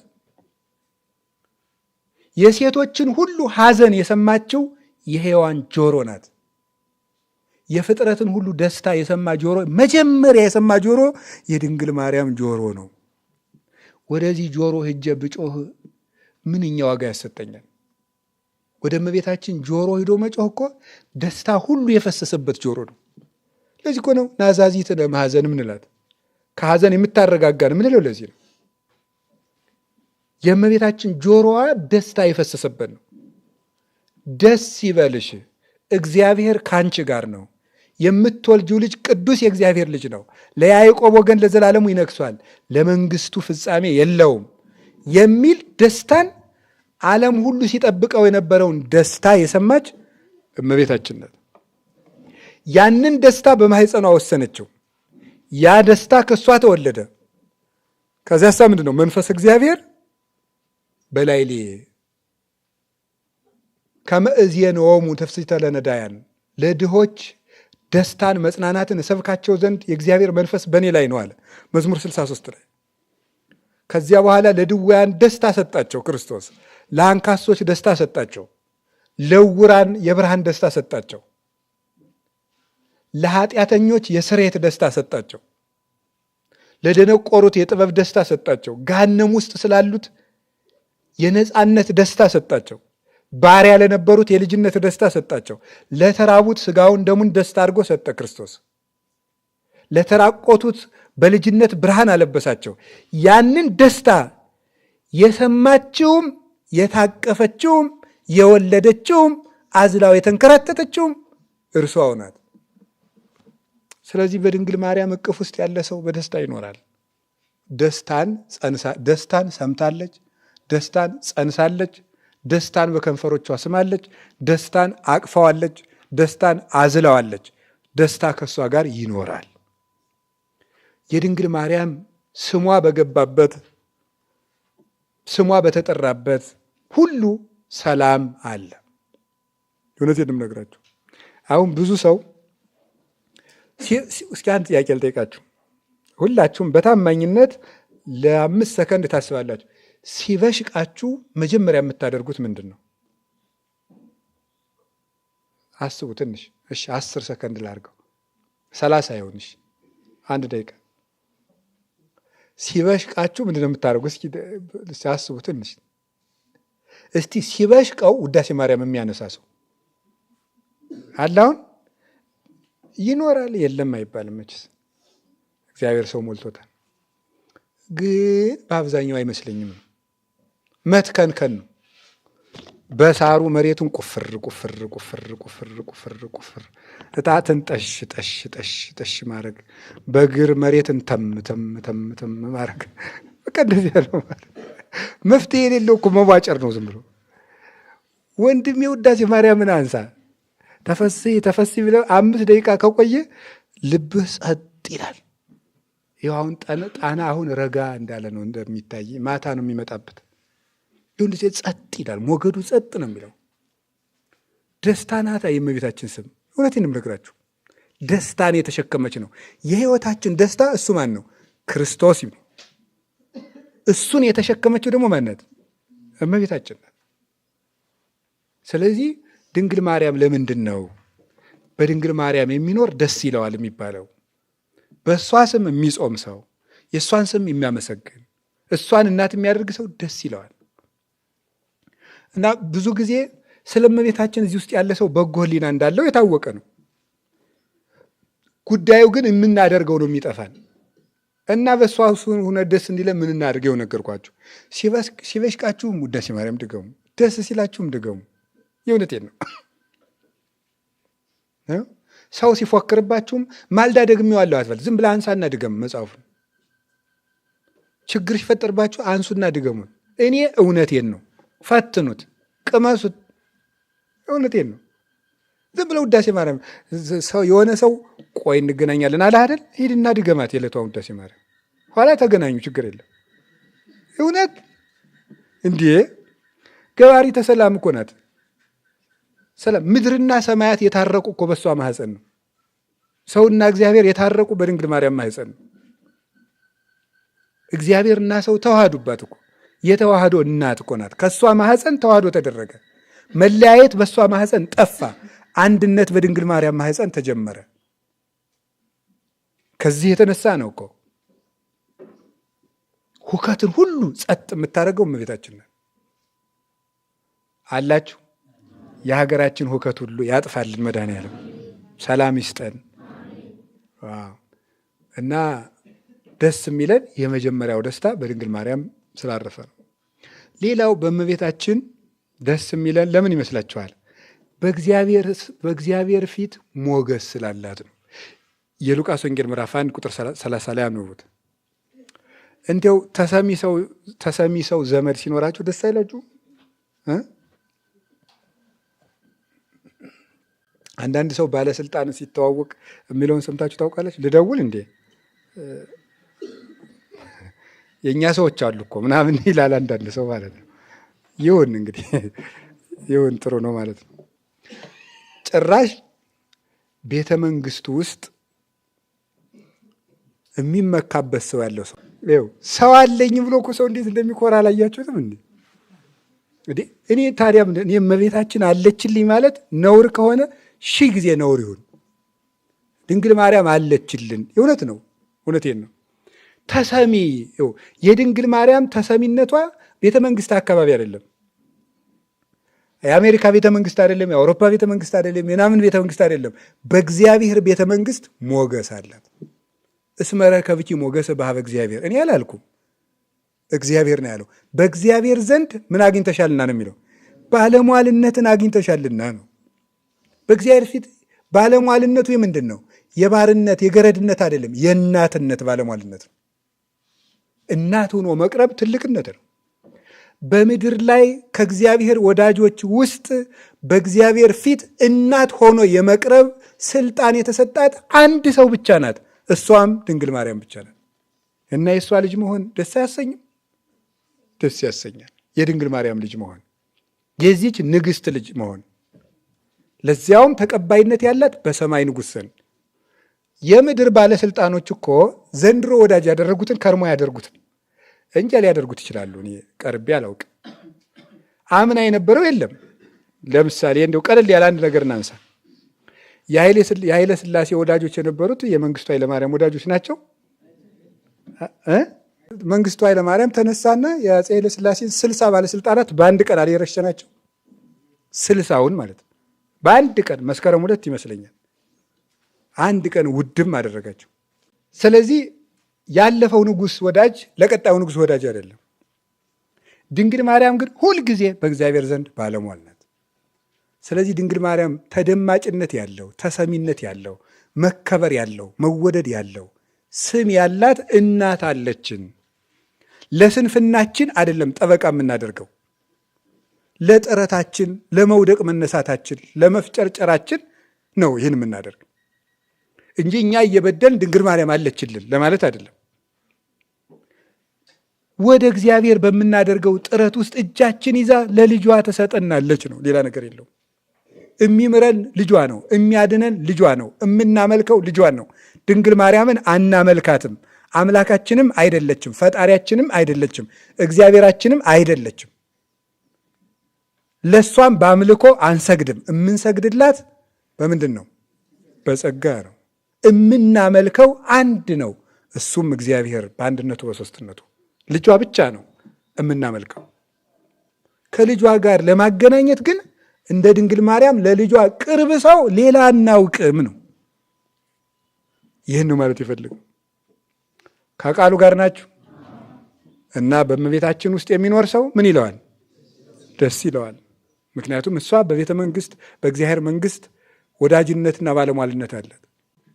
የእመቤታችን ሁለተኛ 3 ነገር ነው ልናገር ያሳውቁት። እመቤታችን ውስጥ በመኖራችን ደስ የሚል ለምን ይመስላችኋል? እመቤታችን በገባችበት ቦታ ሁሉ ድምጿ ሲሰማ ምን ይሰጣል? ደስታ ይሰጣል። ያው ሉቃስ ወንጌል ላይ የምታውቁት ታሪክ ምንድን ነው የሚለው?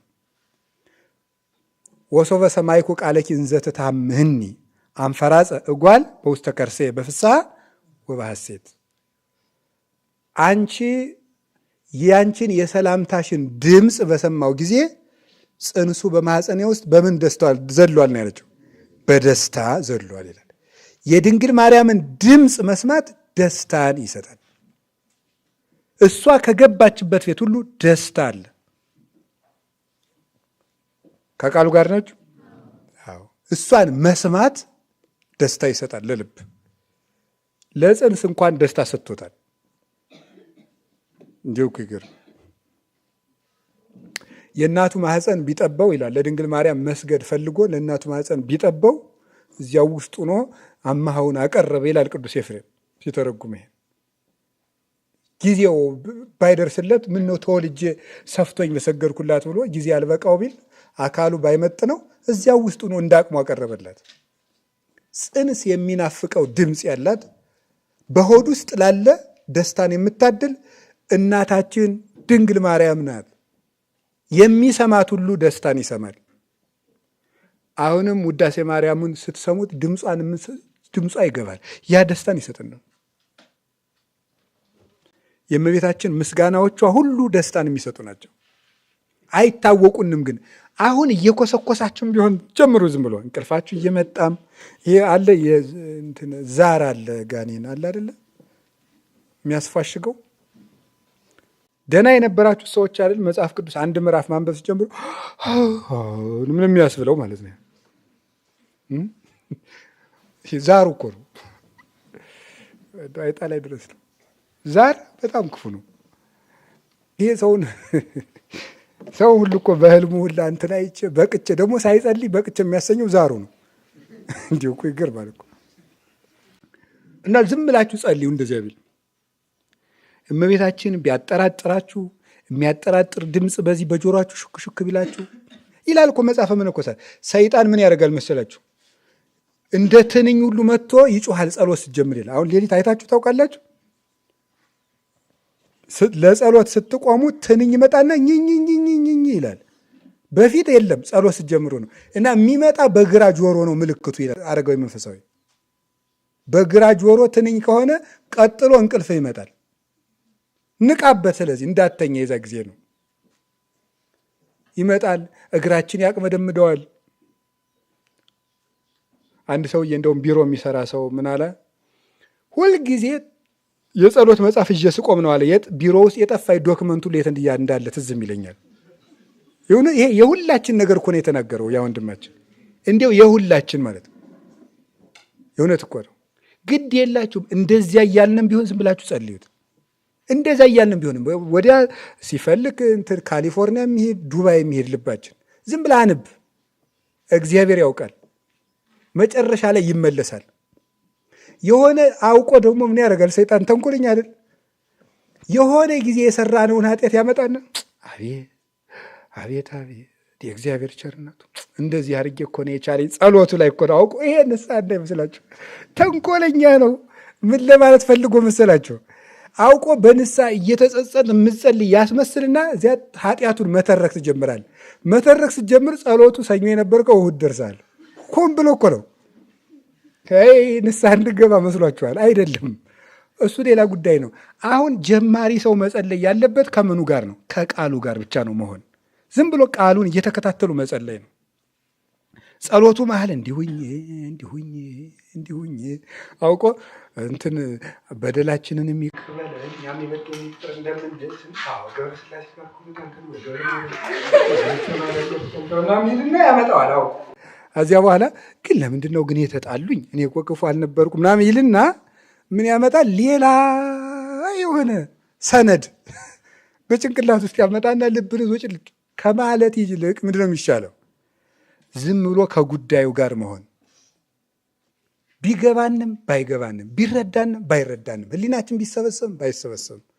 ይገርማችኋል፣ ሰው ተቀምጦ ሲነብ ሳለ ያላሰበውን ኃጢአት የጸሎት መጽሐፍ ሲይዝ ያስበዋል። ምኞት ራሱ እዚያው ውስጥ እርኩስ የሆነ ሀሳቡን ሰው በጸሎት እንደቆመ ያሳስበዋል። ከዛ ደግሞ ምንም ያመጠበት እንዲህ ብዬ ደግሞ ይህን እያሰብኩ ደግሞ ስሟን ልጠራ ነው ያሰኛል። ዝም ብለህ ጥራ። የፈለገ ርኩሰትም ምንም ያስብ ብቻ ሕሊናችን ይሰበሰብ። ካልተሰበሰበ ጉዳዩ የመጀመሪያው ምዕራፍ ጸሎቱን ምንም ይሁን ምን አለማቋረጥ ነው። የእመቤታችን ድምፅ ሲገባ እንደ ጽንስ ገና ጭንጋፍ ብንሆንም ደስ ማሰኘታችን አይቀርም። ድምጿን ሰምተን ልባችን ደስታ ለማግኘት ያብቃን። ስለዚህ አሁን ቅዳሴ ሲቀደስ፣ ውዳሴ ማርያም ሲተረጎም ልቡናችሁን አቅንታችሁ ስሙ። ስትሰሙ እመቤታችን ደስታ ትሰጣችኋለች። የእውነቴን ነው፣ አምናችሁ ከሰማችሁ ማለት ነው። አላችሁ? አዎ። ሌላውሳ እመቤታችን ሀፍረት መሸፈን ትችላለች። የእውነቴን ነው የምነግራችሁ። ብዙ ጊዜ የሚያሳፍር ነገር ይኖረናል። ሁላችንንም ቢሆን ሰው የማያውቅብን የምናፍርበት አንዳንድ ችግር አለብን አይደል? የለባችሁም እንዴ? አለብን። ሁላችን ሰው የማያውቅብን የተሰወረ ልክስክስነት አለብን። ያን ልክስክስነታችን እናፍርበታለን። ከእግዚአብሔር ፊት ደግሞ ይዘነው ለመቆም እንዴት ያሳፍራል! እና ያንን ሀፍረት ትሸፍነዋለች። ልብ በሉ። አዳምና ሔዋን መጀመሪያ ሲበድሉ ምናቸው ነው የተገለጠ? ሀፍረታቸው፣ እርቃናቸውን ሆኑ። ኃጢአት ያሳፍራል፣ አንገት ያስደፋል። ሰው ደግሞ አግኝቶ አይምርም። ሰው እንኳን አግኝቶ ሊምር እየተከታተለ እኮ ራሱ ሰው ታምረኛ ፍጡር ነው ጎበዝ። እንኳን ኃጢአት አግኝቶ ሊምር ኃጢአት ለማግኘት እኮ ሰው ይከታተላል። ታውቃላችሁ? ለማግኘት በየት ዋሉ፣ በየት አደሩ፣ እነገሌ ምን ሰሩ፣ ምን ተናገሩ። ክርስቶስን ጸሐፍት ፈሪሳውያን ምን ውስጥ ስህተት ለማግኘት ነበር የሚጠሩት? ንግግር ውስጥ ኃጢአት ለማግኘት ተራራ ይወጣሉ፣ ቁልቁለት ይወርዳሉ። ግብር ለቄሳር እንክፈል ወይ? ይቺ ሴት በዝሙት ተይዛለች ትወገር ወይ? ትወገር ቢል ጨካኝ ለማለት፣ አትወገር ቢል የሙሴን ሕግ ሽረሃል ለማለት። ስህተት ለማግኘት ሰው ይፈልጋል። ልንገራችሁ ሲሆን የሰው ስህተት አይታችሁ እለፉ። ካቃታችሁ ደግሞ የሰው ስህተት አትፈልጉ። የሰው ስህተት የሚፈልግ ሰው ስሙ እንዲህ ይባላል፣ እኩይ ፍልስጣ ይባላል። እኩይ ፍልስጣ ማለት ምን ማለት ነው? ጋኔን። እስቲ ጋኔን በሉ። ጋኔን መሆን ከፈለጋችሁ የሰዎችን ስህተት ፈልጉ። እገሌ እንዴት እንደዚህ የሚላል፣ እገሌ እኮ እንዲህ ያለ ደረጃ ደረሰ ሲባል ሰርቆ ነው ይላል። እንዲሁ ግርም እኮ ነው የሚያደርገው። እገሌ እኮ እንደዚህ ያለ ሰርቆ ታቦሽጦ ነው ይላል። እገሌ ሊቆነ የዋጣት ነገርማ አለች። እንዲሁ እኮ ምን አይነት እኮ እንዲሁ ፍዳ እኮ ነው ፍዳ። በቃ እንደዛ እያልን በቃ እንዲያው ለነገሩ ሁሉ ሌላው ቀርቶ እኮ የሰዎችን መልካም ነገር ስንሰማ እገሌ እኮ ጥሩ ነው፣ እገሌ እኮ እንዲህ ያለ ነው፣ እገሌ እኮ እንዲህ ያለ ነው ሲባል ነው። ግን እንዲህ ባያረግ ይለን። ይሁን እኮ ቅናቱ ነው፣ ውስጥ የሚነደው ቅናት ነው እንደዚህ የሚያደርግ። ይህ ሰይጣንነት ነው፣ የሰው ስህተት መፈለግ። ከቃሉ ጋር ናችሁ እና ስህተት ያሳፍራል። እና አዳምና ሔዋን አፍረው የበለስ ቅጠል አገለደሙ አይደል የሚለው። ይሄ የበለስ ቅጠል ሊቃውንቱም ብለው የሚተረጉሙት እንዲሁ ስህተቶቻችንን ለመሸፈን የምንፈጥራቸው ጥቃቅን ምክንያቶች ናቸው ይላሉ።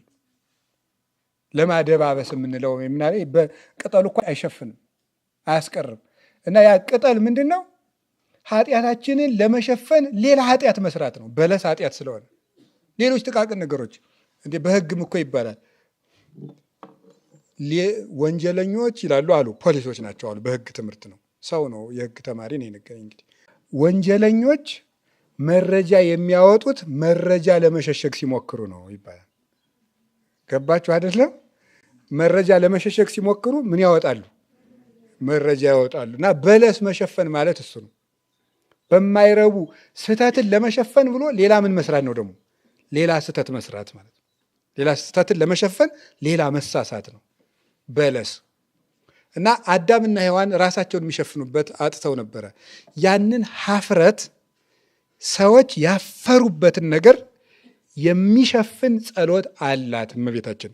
ያን የአዳምን የሔዋንን እርቃን የሸፈነው ማን ነው? መድኃኔዓለም ነው አይደለም? ነው ጸጋውን በማልበስ በጥምቀት የተጠመቃችሁ ሁሉ ክርስቶስን ለብሳችሁታል እንዳለ ቅዱስ ጳውሎስ ገላትያ ምዕራፍ 3 ላይ ቁጥር 21 ላይ የተጠመቃችሁ ሁሉ ክርስቶስን ለብሳችኋል ማለት ያ የበለሱ ቅጠል በቃ ጣሉት፣ ከዚህ ብርሃን ትለብሳላችሁ ለማለቱ ነው።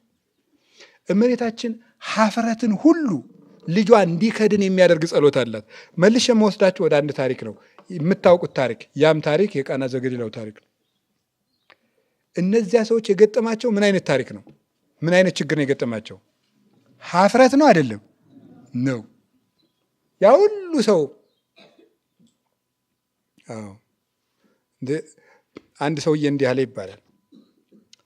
አቤት እገሌ ደግሞ እንዲሁ ሰርግ አሳረኩ ብሎ እንደው ማፈሪያ እንዲሁ አርፎ አይቀመጥም እያለ ሲያወራ አንደኛው ሰውዬ ምን እንዳለ ታውቃላችሁ? ያሞነ በጊዜ ልጁን ዳረ አለው። አንተ ሰደብከውም አልሰደብከውም ሰውየው ዞሮ ዞሮ ልጁን ምን አድርጓል? ድሯል። ሆነም ቀረም ልጁን አጋብቷል ብሎ መለሰ ይባላል። ግን ሰው ጠርቶ እንደ ማፈር ያለ ችግር የለም። እና ያንን አፍራት ያየችላቸው ማናት? እመቤታችን ናት። የሚያሳፍረንን ነገር የሚያይ አይን አላት እመቤታችን። የምናፍርበትን ነገር አያችሁ። ልጅ በሌላ ሰው እንኳን ቢያፍር በእናቱ ፊት ግን አያፍርም። ልጅ ትልቁ ነው እንኳን ለእናቱ ግን ምንድን ነው? ምንጊዜም አቤት ልጅ አሁን ታውቃላችሁ። እና የእናቶችን ጠባይ ታውቃለ። ይሄ ተፈጥሯቸው ነው። እሺ አይላቸውም። በእናት ነው የተሰጣቸው ነው።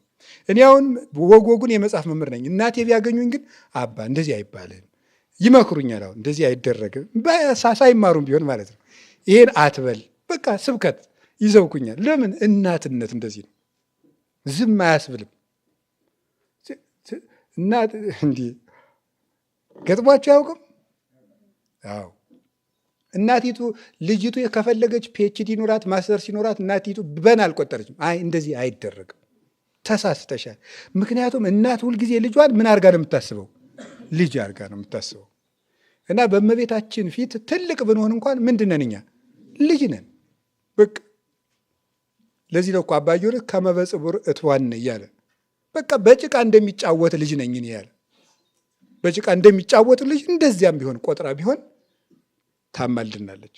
ሀፍረታችን እንዲሸፍንልን የላቸውም እኮ ብላ ትነግረ። እስቲ የላቸውም በሉ።